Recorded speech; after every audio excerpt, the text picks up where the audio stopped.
Welcome back to our broadcast of Your Next Move Grand Chess Tour. This is the final day. Magnus Carlsen is already the champion. Let's see how the other players are doing. There are still 3 more rounds to go of Blitz.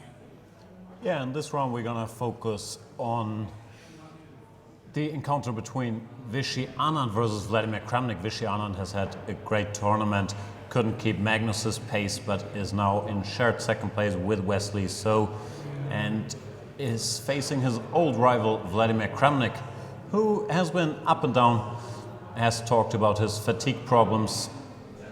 Vishy has to win this game to not lock up second place, but to stay in the running. Wesley So has been played very, very solidly, is normally a favorite to draw his game.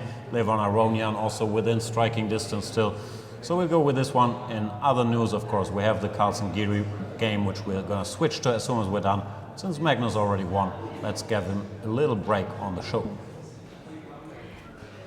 The players are arriving at their boards. We see Vishy Anand walking towards the boards, followed by the rest of the players. This is the beautiful hall here in the City Hall in Leuven. Fabiano seems a bit disoriented. Oh no, he found his board. MVL is also wondering where to go, but since his opponent is sitting down, he managed as well. Magnus, big smile, enjoying his tournament victory, shakes hands with Anish Giri, the only man in this field whom he has never defeated in classical chess. Won't be able to change that. Vishy Anand has lost to Magnus many a time in classical chess because he lost 2 World Championship matches to him, but Vishy showing that he can still not only play with these young guns, but very much contend for the top places. And he's going to be happy to see a face of his generation, Vladimir Kramnik. Does Vishy look tired? I think so, and he still refuses to put on the shirt that you mentioned, your favorite. Yeah, whatever works. Looks like his shirts have served him just fine in this tournament. Vladimir Kramnik seems to be fashionably late. No, there he is. Let's hope he still has time to clean his glasses before the game. Stripes versus stripes, red ones against, is that blue, black, white and black? Something of that kind. As Jan already mentioned, they were not warned that this is not the most television-friendly outfit that they could sport. Another Gioco piano, it seems, bishop c4, bishop c5 on the board, castle. Yeah, same old, d3, d6. Vishy's going to play c3, Kramnik's going to go a6, both sticking with the main line a4. This has become a tabia of our times. h6 played by Kramnik. He doesn't like these castles, bishop g5 adventures, doesn't want to give up anything. And Vishy has once again the typical choice between knight a3, rook e1, h3, but they tend to lead to pretty similar positions. This time around he goes with the classical knight bd2, intending to go knight f1, but Kramnik immediately goes bishop to e6, offering the bishop exchange, discouraging knight f1 because now black could just take on c4, but offering Vishy the chance to double his pawns by going bishop takes e6, which would be met by f takes e6 when, yeah, we've seen plenty of examples of this structure. Black is trying to generate some activity while white is trying to exploit the double pawns, which long term could be a weakness, especially once the position opens up. Now that Vladimir has cleaned his glasses, he clearly sees that f4 square is heading there with the knight. The knight on f4 would be very well placed. Bishop e3, bishop takes, and now Vishy has the chance to capture with the pawn if he wants to protect the f4 square. He doesn't want to do that. He's going to take with the knight, but he hesitates a little bit here while Kramnik has been blitzing his moves out. Looks like Kramnik, who, just as Vishy actually, is known for knowing everything about everything, especially with black, very hard to find. Ooh, f takes c3, queen e8. Sometimes even I guess the moves, and it seems, although I'm not sure that that means something good or something bad for Vishy. That is a massive surprise. Now we have the structure which we've seen in the game. Carlsen versus Anand. Vishy was afraid of allowing Kramnik any activity with knight to f4, but f takes e3, followed by d4. Oh no, he played b4. Followed by b4, he's trying to exploit this micro edge in space. But I have a feeling, yeah, that Kramnik has more or less equalized here. However, the Gioco piano often looks like that, and then they still manage to create something out of thin air. Let's see what Vladimir Kramnik has up his sleeve. The knight has no more prospects. On h5, retreats to f6 because the f4 square is now covered. And Vichy goes knight g3. Not much to talk about. Both sides can, as usually, contemplate the respective advances in the center, but they're both weakening. a5 has been played by Vladimir Kramnik to force issues on the queen side, and b5 on the board, knight e7.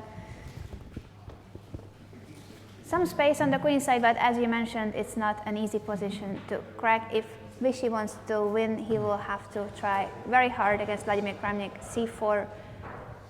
Yeah, looks like I would throw in b6 here just to avoid any potential pawn breaks. Not sure if Kramnik wants to do that. It also makes it harder for him to later open up the position. I don't know what to say, like these subtleties in the gioco piano, everything is symmetrical, are a little above my pay grade. Rook to f1 has been played by Vichy Anand. Frankly, yeah, looks fairly equal. We have a tweet from an Indian fan, I believe. He's asking us if we believe that Vichy can finish in second place. I do believe that he could do it. He started very well this tournament, especially the rapid part went very well for him. He was the leader at the beginning of this event, and he's playing very well still. Let's not forget that he used to dominate the chess world in every kind of time control. Well, he is currently in shared second place, so it would be rather offensive to say I don't believe he can finish in second place. Of course he can, but he's tied with Wesley, so Dave and Aronian still half a point behind, so every draw or win matters greatly here. As for the game, yeah, I have no idea what's going on. To my mind, nothing's going on. Kramnik has decided to play this b6 move. Neither side really wants to go d4 or d5, weakening their position, so they're just maneuvering. They're going to put a lot of rooks on the f-file, which more likely than not should lead to mass exchanges and a draw. I believe Vichy has played knight h5, so now he's switching to the king side, trying to exchange some pieces. Yeah, it doesn't change all that much, just rook f7 anyway. Not quite sure what white can accomplish here. Kramnik's thinking though, something seems to bother him. Rook df7 on the board, a natural reaction. After knight takes, rook takes. They can exchange rooks on the f-file, and this could end very peacefully shortly. Maybe Vichy's decided, since Wesley so normally draws, that as long as he doesn't lose any games, he's gonna be fine, and he doesn't want to overdo the risk against his compatriot, no, not compatriot, his contemporary, Vladimir Kramnik. Is that a word? I don't know. They're exchanging a bunch of stuff here. Rook to f1. This is heading for a draw. Maybe we should have a look at the other boards as well, unless they find something that can be done here, but this really seems to be just a draw after the way they played this part of the game. Yeah, not the most exciting of games, but kudos to Kramnik. He knows how to neutralize this gioco piano apparently, and therefore did not manage to did not give Vichy any real chance of building up an advantage. Let's see how Magnus is doing against Anish Giri. That is a lot sharper. Magnus, now that he has the tournament locked up, decides might as well sacrifice a bunch of pawns, entertain myself a little bit. But Anish Giri tends to be very happy to grab whatever the world champion is throwing at him and try to keep it. And that's what happened here. Magnus is a pawn down, trying to generate an initiative on the king side. In exchange for it, I'm not a big specialist on the theory here, but normally one can trust Anish that he's analyzed such things. It doesn't look that scary, the attack. This knight on e5 is useful anchor, knight g5 is not really possible in the near future. To me, it looks like Anish is doing fine. I think so too, and he has still 3 minutes on the clock.